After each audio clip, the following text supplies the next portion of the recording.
Bonjour, donc voici une partie des œuvres de Saint Jean de la Croix. Donc en gros ça explique comment arriver à l'union à Dieu. Donc la montée du Carmel, c'est un peu le résumé.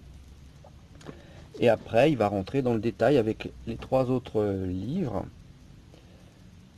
Donc ça explique comment au départ on médite avec nos sens pour aller vers Dieu. Ensuite on passe par une nuit obscure, qui est le deuxième livre.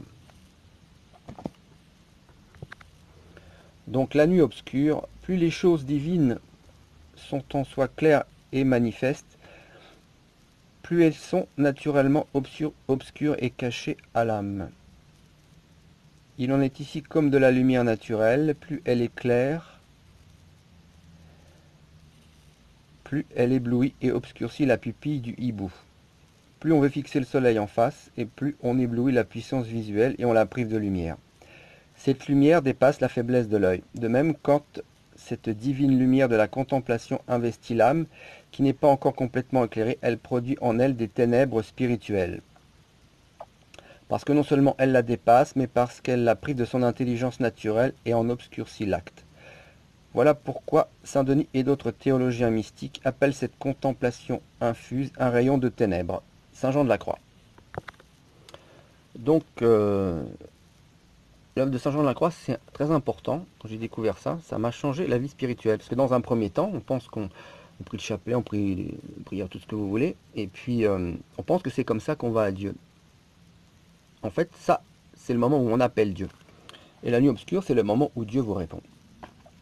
Et à ce moment-là, on n'est pas illuminé de lumière, c'est justement plutôt une ténèbre. Nos cinq sens ne sont pas aptes à recevoir ce que Dieu a à nous dire, ça nous éblouit, et la lumière de Dieu nous apparaît à nous comme une ténèbre, comme une nuit, pas la ténèbre de l'enfer bien sûr, comme une nuit obscure. Hein, la comparaison, on est un peu comme les oiseaux de nuit, nos yeux sont faits pour voir la nuit. Si on nous met la lumière du jour, ça nous éblouit complètement et on ne voit plus rien. Après cette nuit obscure, il y a le cantique spirituel, un dialogue de Dieu avec l'âme. On verra ça dans d'autres vidéos. Et ensuite, la vive flamme d'amour, c'est quand Dieu consume l'âme, un peu comme le feu brûle la bûche.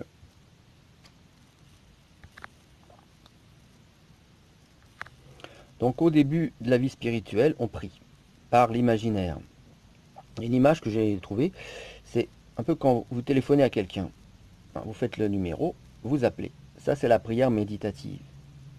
Et quand Dieu vous répond, il est au bout du fil, à ce moment-là, les choses vont changer. Il faut écouter ce qu'il vous dit. Quand vous êtes au téléphone, une fois que vous avez la personne, vous ne continuez pas de parler. Papa, papa, papa, papa, vous ne lui coupez pas la parole, vous écoutez. Donc dans la vie spirituelle, c'est pareil, il y a deux temps. Il y a un temps premier, où avec nos sens, on appelle Dieu. Et il y a un deuxième temps, où on passe par la nuit obscure, où c'est Dieu qui va nous répondre, et où ça va nous sembler une nuit de ténèbres, par rapport à nos sens, qui sont inaptes à recevoir la lumière de Dieu. Donc on a cinq sens, l'ouïe, l'odorat, le goût, le toucher et la vue. Et ces sens, probablement à cause du péché originel, ils sont inaptes à saisir, à appréhender Dieu. Donc Dieu va les purifier. On peut, je sais pas, au niveau du goût, il peut mettre la ténèbre dans le goût. On mangera les aliments, mais on sera moins, on mettra moins notre joie là-dedans. La vue, c'est pareil. Bon, tout doucement, il va nous détacher de nos sens. Dans le domaine des sentiments, l'homme en a quatre, la joie, l'espérance, la douleur et la crainte. Donc là c'est pareil, Dieu va purifier ces quatre sentiments. Il va faire en sorte qu'on ne mette plus notre joie dans les choses du monde, qu'on ne mette plus notre espérance dans les choses du monde, qu'on n'ait plus peur des douleurs et qu'on n'ait plus de crainte des choses du monde. Il va mettre la joie en Dieu seul, l'espérance en Dieu seul, etc. Confiance, et puis avoir crainte, avoir confiance en Dieu, etc. Saint Jean de la Croix insiste beaucoup sur la joie parce que c'est assez important chez l'humain de mettre sa joie dans les choses. Pardon. Et il faut comprendre que tous ces sentiments humains marchent ensemble. Hein, on n'est pas bon dans une et mauvais dans l'autre. Enfin, euh, c'est- si on met sa joie dans les choses du monde, on va pratiquement tout mettre dans les choses du monde. Et si on met sa joie dans les choses de Dieu, l'espérance, la douleur, la crainte, aussi tout ça va monter dans, dans Dieu. C'est-à-dire, c'est ce qu'on fait dire un petit peu, si un être humain fait une seule chose bonne sur la terre, ça va monter d'un cran toute l'humanité. C'est un peu ça. Et quelqu'un qui fait le mal, vraiment, ça fait descendre l'humanité. C'est un peu pareil pour nos sentiments. Quand on fait monter une seule vertu, si on travaille bien sur une, toutes les autres vont monter avec. Par contre, si on pêche, non, si on ne pratique pas une vertu, toutes vont descendre en même temps aussi. Donc on monte très, très vite en Dieu et on peut chuter très vite et de très haut. Au début, donc quand on est débutant, pour prier, on se sert beaucoup de l'imagination. Vous priez le chapelet, vous faites une prière, bon bah, mon Dieu, ceci, vous imaginez, vous méditez le chapelet, vous imaginez Jésus au temple, c'est l'imagination. On prie de manière sensible, donc c'est très bien pour les débutants, mais ensuite c'est imparfait pour continuer. Dieu va il va dépouiller votre imagination par la foi. Tout sera mis dans la foi, on n'aura plus besoin d'imaginer les choses, la prière deviendra beaucoup plus, je dirais, sans effort. C'est Dieu qui mène la danse, on va dire, c'est Dieu qui mène la danse. On aura moins de crainte des choses du monde, on s'occupera moins de ce qu'on possède, ça fera moins de soucis. Tout doucement comme ça, on va vers l'union à Dieu. Ça ne veut pas dire qu'on ne doit pas s'occuper de ses affaires d'État si on en a, on gère ses choses, mais ça prend pas plus de place que ça doit en prendre. Donc là, je vous résume à peu près le mécanisme du livre. Donc on a trois puissances de l'âme. L'entendement, hein, l'intelligence, l'imagination, on peut mettre ça là-dedans. La mémoire et la volonté. Et ça, c'est pareil pour tout le monde. Donc au début, on va vers Dieu avec ça. Avec notre imaginaire, c'est des choses qu'on comprend, l'entendement, avec notre mémoire, hein, on se rappelle de choses, avec notre volonté. On fait nous-mêmes le mouvement de mettre notre volonté en Dieu. On passe par la nuit obscure, et ce que Dieu fait, c'est qu'il met l'entendement dans la foi, la mémoire dans l'espérance, et la volonté dans la charité. Donc, c'est une connaissance de Dieu plus subtile qui arrive. Au début, on n'arrive pas à la comprendre et à la saisir parce qu'on fonctionne encore avec l'ancien modèle de méditatif et par l'imaginaire. Le problème, c'est de savoir quand on passe de l'un à l'autre, parce qu'il ne faut pas croire qu'on est trop élevé spirituellement, et puis si Dieu nous élève, il ne faut pas rester trop bas. Donc voilà, trois signes qu'on passe de l'imaginaire et du méditatif sensible à quelque chose de plus élevé. En premier, euh, on se sent abattu, on manque de goût pour tout, mais à l'intérieur, on a l'esprit vigoureux, on désire aller vers Dieu. Et tout ce qui est sensible est abattu. En deuxième, on a le sentiment de, si on arrête de prier, de reculer. Et on est inquiet de ça. On se dit, si j'arrête, si... On comprend pas qu'il y a, quand Dieu répond, ça ne se passe pas de la même manière que quand c'est nous qui nous adressons à lui. Et en troisième lieu, on ne peut plus méditer par l'imagination. C'est-à-dire, on n'arrive plus à prier. Et on peut remarquer aussi, donc ça c'est les trois points, je rajoute quelque chose, on a un attrait qui arrive pour le calme et la solitude. Donc Dieu nous amène à lui comme ça tout doucement, plutôt en retirant, en mortifiant et en nous donnant de grandes sécheresses.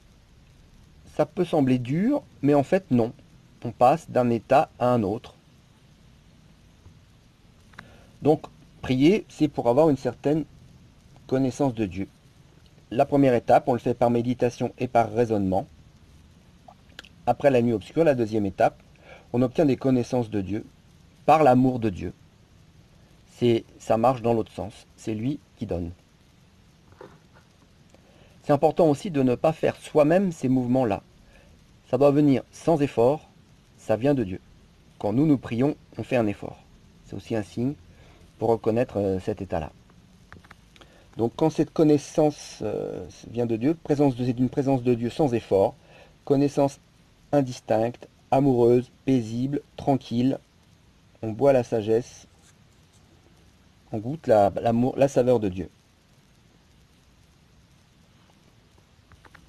Alors, il ne faut pas faire l'erreur, s'il y a des gens qui paniquent un peu sur ça, si vous êtes élevé à ce stade-là, il ne faut pas faire l'erreur de retourner à la prière méditative. Il faut essayer de discerner, bon, servez-vous des livres pour essayer de discerner si c'est ça qui vous est donné ou pas. Pour reprendre une image un peu, bon, on passe de la prière discursive à la prière illuminative. Hein. On voit certains saints, j'ai plus le livre de Sainte Thérèse d'Avila, l'extase, ça peut aller, c'est ce principe-là, une extase de Dieu. Donc je récapitule. Première façon de prier le sensible, par des images, l'imagination. Ensuite, on passe. Dieu nous purifie de tout ça, nos sens sont inaptes à recevoir les lumières de Dieu, nous purifie par la nuit obscure. Et à ce moment-là, c'est Dieu qui donne, c'est Dieu qui fait les mouvements en vous. Ça donne la paix de l'âme et les changements intérieurs. C'est lui qui opère les changements intérieurs. Pour finir, je prends une image. Quand vous avez une pièce, vous regardez une pièce, elle vous semble propre, il n'y a pas de poussière, c'est impeccable. Et s'il rentre un rayon de soleil, vous vous rendez compte que la poussière remplit la pièce. Le rayon de soleil, il éclaire partout et on voit qu'il y a plein de poussière dans la pièce. C'est un petit peu ça. Hein. Quand on est dans la première partie des premières prières, on pense qu'on est à peu près parfait, tout ça. Dieu amène son rayon, le rayon de Dieu, la lumière qui descend, et on se rend compte qu'on est, de notre bassesse, qu'on n'est pas aussi propre qu'on le pensait. Et ça illustre aussi l'incapacité de nos sens sensibles à appréhender les choses de Dieu. J'explique, toujours pareil avec le rayon de soleil. Vous avez une pièce, si il y a la lumière de Dieu qui rentre, partout, vous ne voyez pas le rayon de soleil. C'est la lumière pure de Dieu, vous ne voyez pas Dieu. Pourtant, il est là, mais vous ne le voyez pas avec vos yeux, ça remplit toute la pièce. Bon. Par contre, s'il y a des impuretés, les poussières dont je parlais tout à l'heure, les petites poussières ou de la fumée, on va voir le rayon qui descend. Donc on a l'impression qu'on voit Dieu. Mais c'est la lumière de Dieu que l'on voit à ce moment-là, elle est toute pleine de poussière, de scories, de tout ce qui est sale dans la pièce. Donc c'est pas une lumière toute pure. Et c'est ça, quand on essaie de voir Dieu avec nos sens, c'est ça. On voit un rayon de lumière, mais il y a plein de poussière dedans. On essaie d'appréhender Dieu avec nos sens et on n'y arrive pas. Par contre, si il n'y a plus de poussière dans la pièce, la lumière de Dieu elle est partout, mais on ne la voit pas. Ce sont les défauts de nos sens qui nous font voir une lumière de Dieu, mais totalement imparfaite. Donc il faut abandonner nos sens. On ne va pas à Dieu avec nos cinq sens et nos puissances intérieures, non, nos puissances humaines qui sont incapables d'appréhender Dieu. Ça veut dire que plus on pense à appréhender Dieu, toucher Dieu par le sensible, on prie, plus on sent qu'il est là, moins il est là en fait, parce que c'est nos sens qui nous trompent. Et plus Dieu va s'approcher, plus ça va vous sembler une ténèbre, et moins vous le verrez. C'est paradoxal, mais c'est comme ça. Et on a un peu de mal à abandonner les images sensibles de nos sens pour aller à une communication avec Dieu qui est subtile et qui ne passe pas par les sens.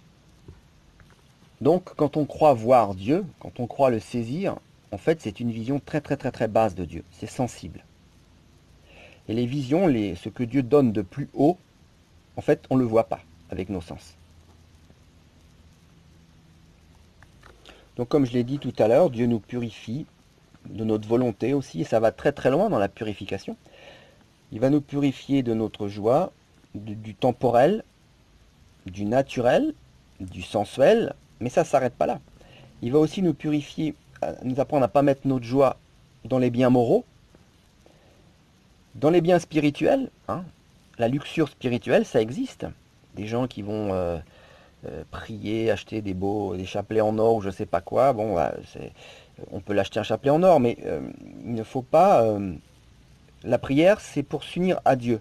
Une fois qu'il répond, il faut s'arrêter et écouter ce qu'il a à dire. On ne peut pas toute sa vie appeler Dieu et ne pas écouter sa réponse. Et même le surnaturel.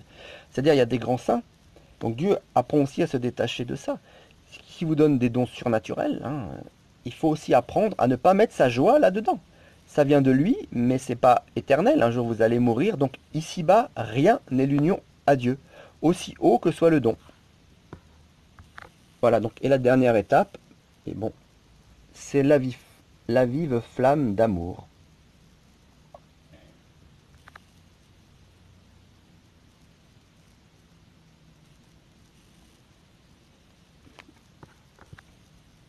Lorsque, au final, Dieu s'unit à vous, comme le feu qui brûle la bûche jusqu'à la consumer totalement. Et vous êtes unis à Dieu dans un embrasement d'amour.